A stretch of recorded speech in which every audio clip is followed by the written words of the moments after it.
political calculations for the 2027 elections in Nigeria have already begun. Information reaching the Viewers' Corner News from our correspondent in Kano revealed that Alhaji Rabiu Kwankwaso, who is a political heavyweight in the northern part of Nigeria, allegedly said that he may likely be Mr. Peter Obi's deputy if certain conditions are met. Our correspondent in Kano is yet to get the full details of these issues. But whichever way it goes, we believe that if Mr. Peter Obi and Alhaji Rabiu Kwankwaso can work together as a team, they would probably get Nigeria to work better. Some time ago, it was alleged that over 8,000 members of a political party in Kano State decamped to the Labour Party, though not a new thing in politics. However, we are concerned and at the same time appealing to Nigerian voters to choose wisely in 2027, so that if I had known, I would have voted differently would not be another slogan when the economic hardship sets in.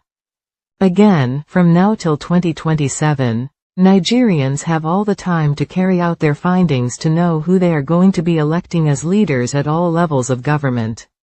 We also believe that with the level of economic hardship in the country, Nigerians do not need to think too much to know who to cast their votes for. So the decisions are all yours to make. If you vote wrongly, then you would have no one to blame but yourself. So do the right thing when the time comes. A 21-year-old Ugandan TikToker, Emmanuel Nabagodi, has just been sentenced to 32 months in prison for creating a video that mocked President Yoweri Museveni. The video was a mock trial where Nabagodi called for Museveni's public flogging, which obviously did not sit well with the authorities. Nabagodi had gained a significant following on TikTok with around 20,000 followers and was known for his comedic content. However, this particular video landed him in hot water, with charges including hate speech and spreading malicious information. This is not an isolated incident. Several Ugandans have faced harsh penalties for criticizing the government online. Just recently, another TikToker, Edward Awebwe, received a 6-year prison sentence for posts related to Museveni. There are also 3 other individuals awaiting trial under similar circumstances. The laws responsible for these convictions, specifically the Computer Misuse Act enacted in 2022, have raised concerns among human rights organizations. They argue that these laws are being used to intimidate and suppress critics of President Museveni, who has been in power since 1986. The situation has sparked fears among citizens about the repercussions of online expressions, with many activists and content creators feeling a chilling effect on their freedom of speech. The international community is also calling for urgent reforms to protect the digital rights of Ugandans. The United Nations is stepping up its mission to tackle the global climate crisis, emphasizing the urgent need for collective action. Climate change is no longer a distant threat, it is a reality disrupting ecosystems, economies, and communities around the world. Driven by human activities and unchecked emissions, it is triggering extreme weather events and rising sea levels. If left unaddressed, this crisis could reverse decades of progress, displace millions, and create conditions ripe for conflict. Why inaction is not an option. Failing to act on climate change could have devastating effects. 1. Global heat waves. If average temperatures rise by more than 3°C, ecosystems everywhere will face severe disruption. 2. Severe weather patterns. Intensifying storms, floods, and droughts will exacerbate shortages of food and water, fueling unrest and competition for resources. The solution lies in rethinking how we produce energy, grow food, transport goods, and manage forests. To avoid the worst outcomes, global warming must be limited to below 2°C, with an ambitious target of 1.5°C. Although the 2015 Paris Agreement was a landmark moment for climate cooperation, stronger and faster actions are needed to meet these goals. Renewable energy investments are on the rise, offering hope for a greener future. Yet, the current level of global climate funding, about $803 billion annually, falls far short of what is needed. To make meaningful progress, governments, businesses, and investors must prioritize sustainability. Beyond being a moral imperative, lowering emissions is also a smart financial decision. Fighting climate change is not just for world leaders or corporations, it is a movement that requires everyone's involvement. Visit the United Nations website to learn how small, everyday actions can contribute to big change. By coming together, we can protect our planet for generations to come. Germany and a few other countries are tired of wasting taxpayers' money to support the war in Ukraine, which they can never win.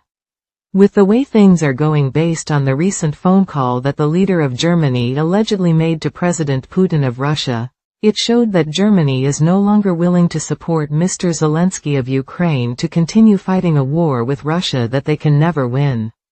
Millions, if not billions, of euros are being spent recklessly to support Ukraine's war, so the best option right now would be to call it a quit. In the past, we pleaded with some authorities concerning the war when they were in the planning stage. We also suggested that a way of peace should be followed, but Mr. Zelensky, who did not understand fully what war can cause to a country, refused.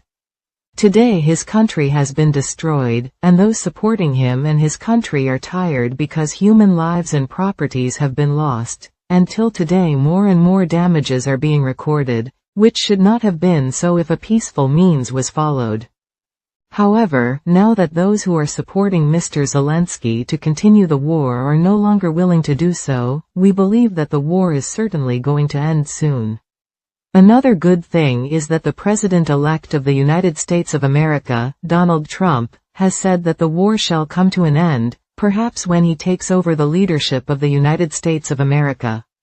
Meaning that Mr. Zelensky shall not get the backing of the United States of America to continue the war with Russia anymore, which is great. Nigerians are saying that Mr. Mahmoud Yakubu shall always be remembered as the worst Independent National Electoral Commission chairman in the history of Nigeria's elections.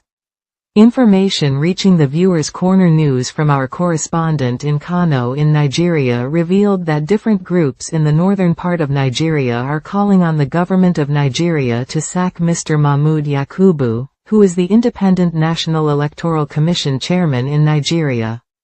Some of those individuals from various northern groups who spoke to our correspondent said that Mr. Mahmoud Yakubu is a very corrupt man, and as long as he remains the chairman of the Independent National Electoral Commission of Nigeria, Nigeria can never have a credible election. They also said that he is a very dishonest person who should not have been seen in any corridor of power in Nigeria. This again has made us revisit all the elections conducted by the Independent National Electoral Commission under the supervision of Mr. Mahmoud Yakubu, including the recent Edo state governorship election, which had lots of question marks. It is so damaging to have dishonest individuals in positions of authority. Any country that found itself in such a position cannot move forward. Hence, we are appealing to the government of Nigeria to think of the future of the country and that of their children, because corrupt and dishonest leaders are capable of destroying a whole nation completely with their deceitful ways. If you want more in-depth analysis on politics and good governance, subscribe to Viewers Corner News and hit the notification bell to stay updated on our latest videos. Thank you for listening.